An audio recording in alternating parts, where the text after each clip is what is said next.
Reports that President Trump polls poorly among suburban women may not be entirely accurate. That's the reporting of One America's John Hines in Washington.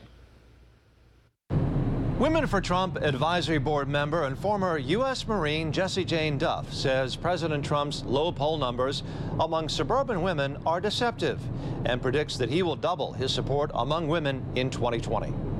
I expect that he's going to double his numbers from what he did in 2016. And the reason I say double his numbers? Double. Because he was probably, Why? How? Because the evidence in the economic advantage that has happened for women. Now, when you impact women, you're impacting their husbands, their sons, their daughters, their family members. But when you look at the numbers in your own pocketbook, it's often the woman that has to decide, are we going to have steak tonight or do I get the kid new shoes? It's in large part an economic story, says Duff.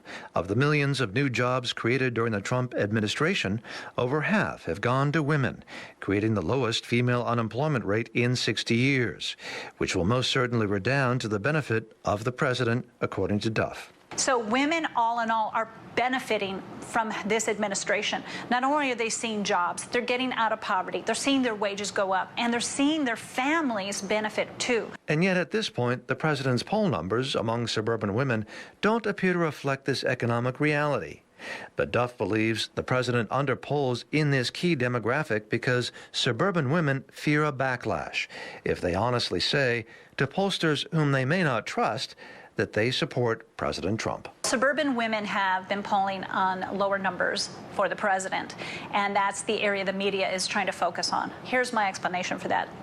A suburban woman is usually married with children. You get a random pollster calling your house. Looking on television, you see what the response is by announcing you're being a Trump supporter. What happens? Retaliation? Hate? You're ostracized from your community. Just look what happened with Sarah Sanders out in the suburbs when she was kicked out of the Red Hen.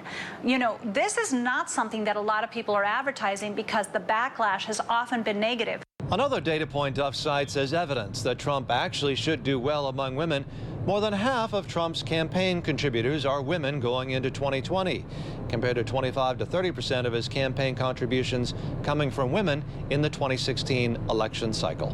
John Hines, One America News, Washington.